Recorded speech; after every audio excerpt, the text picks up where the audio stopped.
Sheetla सस्यश्यामला Mataram Vande Mataram शुभ्रज्योत्स्ना पुलकितयामिनी पुल्लकुसुमित द्रुमदलशोभिनी Suhasini सुमधुरभाषिणी सुखदां वरदां Mataram Vande Mataram Vande Mataram. Good morning, students. Today we will going to learn about a new topic that is from the lesson 5, that is diversity in living organisms. In that, today we will go to learn about classification of organisms. What is that? Classification of organisms. On this here, so many different types of organisms are there. So that all the organisms are classified into 5 kingdoms. Classified into 5 kingdoms. For our better understanding, these all the living organisms are classified into 5 kingdoms. What are they? They are Monera. What is this? Monera, protista, and fungi, plantae, animalia.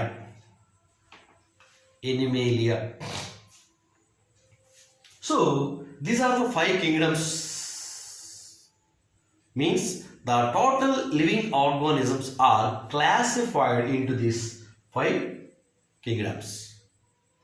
Now we will see one by one. What is Monera?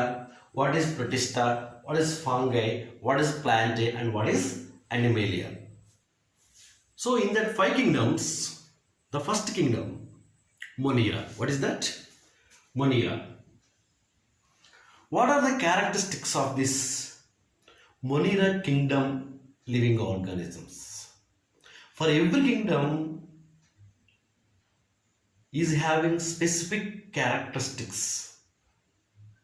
So now we will going to learn about the first kingdom, that is called Monera. So in the Monera, so many living organisms are there. So what are their characters? What are their characters?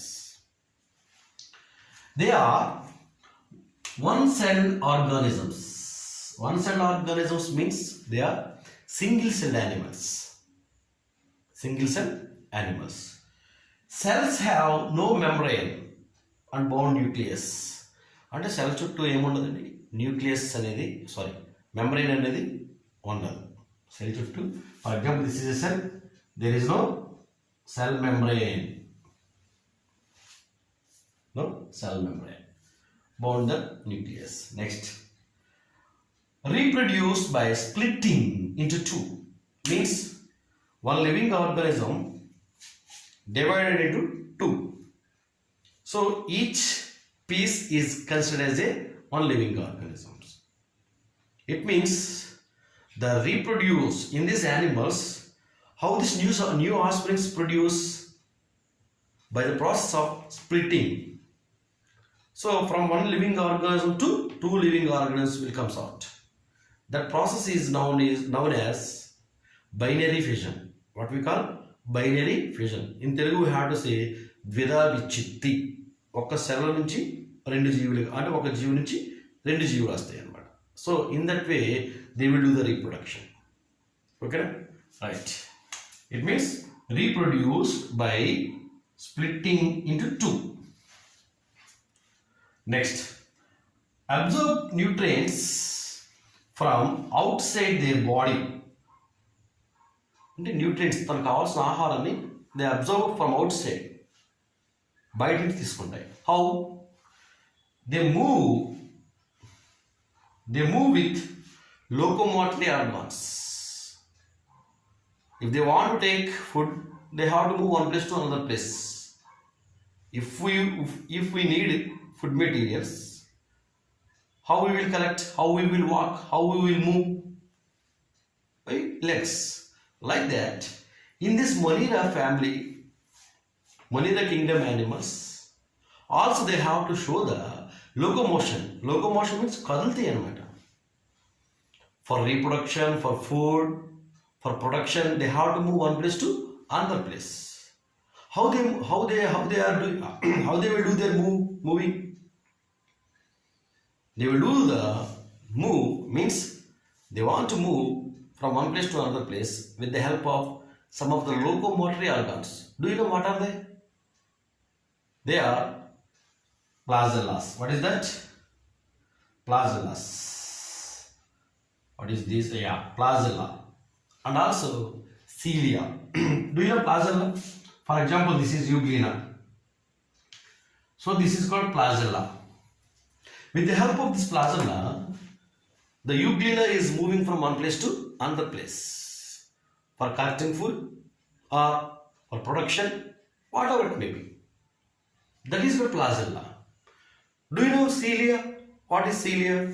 For example, this is cilia. If you see the paramecium, there are some hair-like projections on the top of the body. With the help of the cilia, the food is entered into the body. Why? Because this cilia is always moving. Always moving. Because of that moving, the living organisms also move from one place to another place. That is called locomotion. That is called locomotion. So for locomotion, the cilia and these flagellas are very, very useful in these animals or in this living organisms. What is that? Monera kingdom living organisms. Here, some of the helpful and some of the harmful.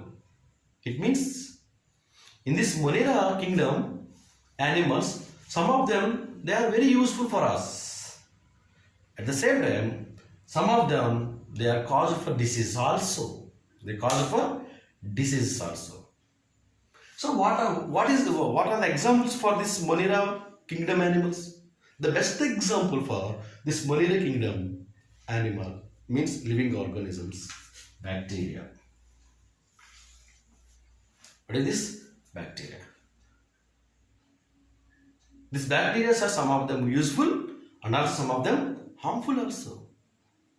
For example, already you know, lactobacillus bacteria is very useful for preparation curd. For preparation of curd. At the same time, some of the bacteria are very dangerous. Why? They are cause for diseases. TB, tuberculosis, bacteria. Typhoid, Salmonella typhi, that is bacteria. These are called diseases. How diseases enter into your body? Through this bacteria. Because of this bacteria only we are affected with these diseases. It means in this Monera family, some of them useful as well as some of them harmful. In this Monera kingdom, animals are classified into three types. Monera animals classified into three groups. What are they? Archaebacteria, eubacteria, and cyanobacteria. Now all the bacteria are come under this Monera kingdom. So in that the bacteria are divided into three groups. What are they? Archaebacteria, eubacteria, and cyanobacteria. If you see the archaebacteria, this is very ancient bacteria. We can see till today, till date, even though it is an ancient bacteria. It lives in hot springs. Some of the bacteria, some of the archaebacteria lives in very hot springs and baga vedi pradeshalu kuda bratuktayi. And also some of them they live in very cool areas. They can able to live in hot springs and also they can able to live in the cool area. Next, eubacteria. For eubacteria, example, Streptococcus, Rhizobium, and E. coli. If you see, these are all useful. Rhizobium, useful. E. coli, useful. These are all called eubacteria. What is that? Eubacteria. Next, cyanobacteria. The cyanobacteria, it's similar to the blue-green algae. అంటే blue-green algae లా ఉంటుంది అనమాట ఈ cyanobacteria అనేది. But this is not bacteria. Blue-green algae means that is not a bacteria.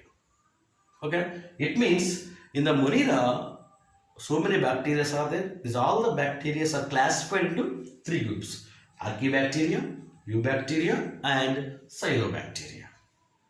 This is about Monera kingdom. How many kingdoms are there? 5 kingdoms are there. In that, the first kingdom, Monera. So it's completed. So the next kingdom, Protista. What is this? Protista. What are the characteristics of this Protista kingdom and living organisms? Most are one-celled, but some of them have many cells. It means some of them single-cell animals, some are multicellular animals. Next, cells have a membrane around the nucleus. అంటే ఇంతకుముందు మనం nucleus చుట్టూ cell wall ఉండదని చదువుకున్నాం కదా దీంట్లో Monera. But in this protista living organisms are having membrane around the nucleus. Some get nutrients and energy by the eating other organisms. అంటే if any living organisms, if they want to live on this earth, they need nutrients and also energy. How they are getting nutrients or energy? By eating other organisms. అంటే వేరే జీవులు తినడం వల్ల they are getting nutrients as well as energy. Some get energy from sun, nutrients from the water around them. అంటే some of the living organisms, they are getting energy from the sun. If one who wants to get energy from the sun, they are called autotrophs. And also some of them, they are getting nutrients from the water. It means maybe this protista and living organisms, some of them they may live in the water. When they live in the waters, from the surrounding animals, from the surrounding living organisms, they are getting nutrients. Okay. Next, they live either solitary and in a colony. అంటే కొన్ని single గా నివసించవచ్చు, కొన్ని ఒక సమూహంగా నివసించవచ్చు. ఈ జీవులు సింగిల్గా ఉండొచ్చు. And also they live as a colony, సమూహంగా కూడా కలిసి జీవిస్తాయి అన్నమాట. Okay. Next, inside the cell they are having cell organelles. Do you know cell organelles? Already you know cell organelles in the 8th class already we learned.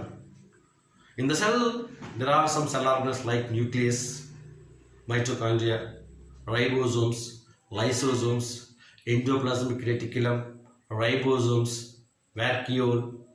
These all are called cell organelles.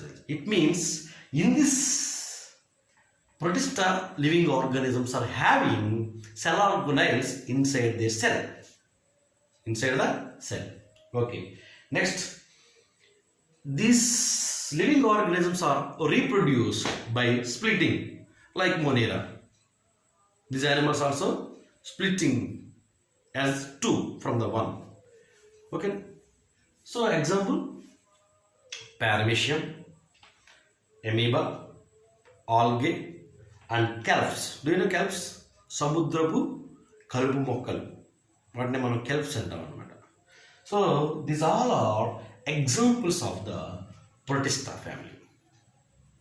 These all are the characteristics of this protista living organisms. Okay. The next third one, that is What is that? Fungi. Now we will going to learn about fungi.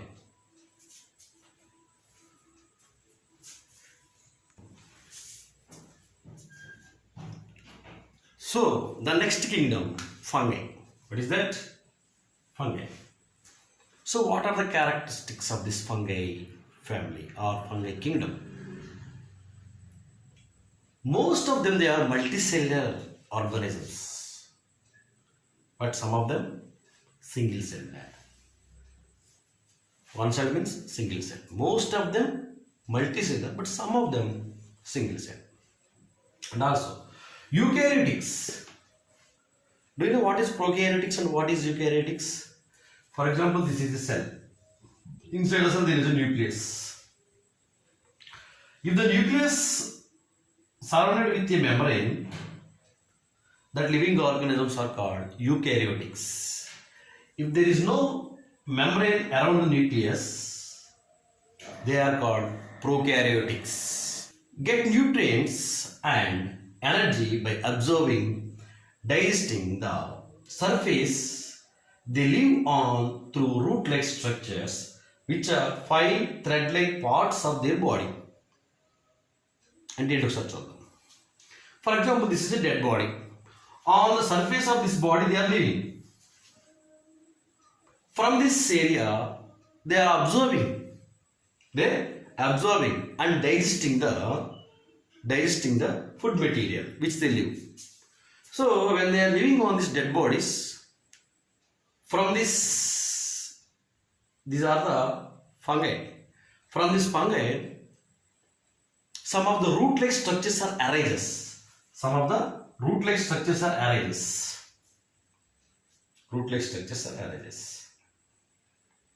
From these root-like structures, they are absorbing the nutrients from this dead living things.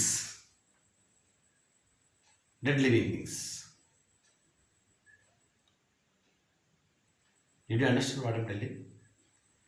This is dead living things. On this dead living things only, the fungi are living.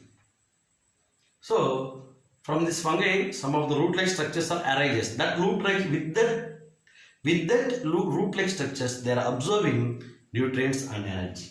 Nutrients and energy means the digesting food material. Next, reproduce by spores. Here, different from Monera and next one protista. But here, the reproduce by spores. Spores means, for example, this is a rhizopus. Rhizopus means that is one type of fungi. See, there is a ball-like structures. Is it right? This is called sporangium. In that, there are some spores are there. When the sporangium split, the spores come down and the spores developed as a new rhizopus. It means the reproduction takes place through the spores in fungi. Examples: yeast, mushrooms, bread mold, and lichens. These all are the examples of this fungi. This is very, very important. The characteristics of the fungi. Okay. The next one, plantae. What is that? Plantae. So the next kingdom, plantae. What is that? Plantae. The basis of classifying them in the way of acquiring their food. అంటే plants ని ఎలా classify చేశారు అంటే ఏ characteristics basis classify చేశారు. acquiring their food అంటే food ఎలా తీసుకుంటున్నాయి. Type of reproductive structure అంటే వాటిలో ఉన్న ప్రత్యుత్పత్తి భాగాలు ఎలా ఉన్నాయి. Reproductive structure and way they reproduce అంటే ఎలాగా కొత్త జీవుల్ని పుట్టిస్తున్నాయి. According to these 3 characters, the plants are classified. So if you see most of the plants are multicellular. And also Eukaryotics. It means already I told you eukaryotics means around the nucleus there is a membrane-like structure. So such kind of cells, one who is having such kind of living organisms are called as eukaryotics. Here if you see, for example, this is a plant cell. This is a cell membrane. So on the cell membrane there is a additional membrane or wall that is called cell wall. The cell wall is present in only plant cell, absent in animal cell. This is the main special feature of this plant cell. Okay, cell wall is present. Most of the plants are autotrophs. Autotrophs means they are not depending on any others. They have to prepare their own food. How they are preparing their own food? One who is autotrophs, in their body they should have chlorophyll pigment. They should have chlorophyll pigment. With the help of this pigment, the plants trap the solar energy and convert it as a chemical energy. Do you know this process is called as photosynthesis? What is this? Photosynthesis. What is photosynthesis? The plants are utilizing carbon dioxide, water and light by chlorophyll. By this all the raw materials, they have to their own food. Do you know what is that food? Starch. This process is known as photosynthesis. One who is having chlorophyll in their body, they should do this process. What is that process? Photosynthesis. By this process only the plants are preparing their own food. Do you know that food is called starch? Okay. So here we will see the three major points for classifying plants. What are they? The first level of classification among the plants depends on whether the plant body has well definited and distinct parts. అంటే మొక్క డిఫరెంట్గా ఉండి different షేప్లో ఉండి differentiated and distinct part. అంటే స్పెసిఫిక్గా అన్ని పార్ట్లు ఉన్నాయా లేదా, సపరేట్గా ఉందా లేదా, మొక్కే తేడా ఉందా లేదా, ఆ పాయింట్ బేస్ చేసుకుని క్లాసిఫై చేసేది first point. The second point special tissue. అంటే దీంట్లో ఒక స్పెషల్ టిష్యూ ఉందండి ప్లాంట్స్లో. అన్ని ప్లాంట్స్లో ఉంది. Some of the plants are having this special tissue. Do you know what is the tissue? Vascular tissue. What is the use of this vascular tissue? For transporting food and water. ఆ టిష్యూని base చేసుకుని కూడా ప్లాంట్స్ని classify చేయొచ్చు. Next one more important point, bear the seeds. అంటే విత్తనం ఎలా కాస్తుంది అది. అంటే ఫ్రూట్ లోపల సీడ్ ఉందా, ఫ్రూట్ బయట సీడ్ ఉందా, దాన్ని బేస్ చేసుకున్న ప్లాంట్స్ని క్లాసిఫై చేయొచ్చు అనమాట. అంటే డిస్టింక్ట్ పార్ట్, సపరేట్, అంటే ఒక స్పెసిఫిక్ పార్ట్స్ని బేస్ చేసుకుని ప్లాంట్స్ని క్లాసిఫై చేయొచ్చు. నెక్స్ట్ ఈ వాస్కులర్ టిష్యూని బేస్ చేసుకుని ప్లాంట్స్ క్లాసిఫై చేయొచ్చు. As well as bear seeds, విత్తనాలను బేస్ చేసుకుని ప్లాంట్స్ని క్లాసిఫై చేయొచ్చు అనమాట. By these 3 points, we will classify the plants. These 3 points are very, very helpful to classify the plants in different groups. This is about planting. Okay, next.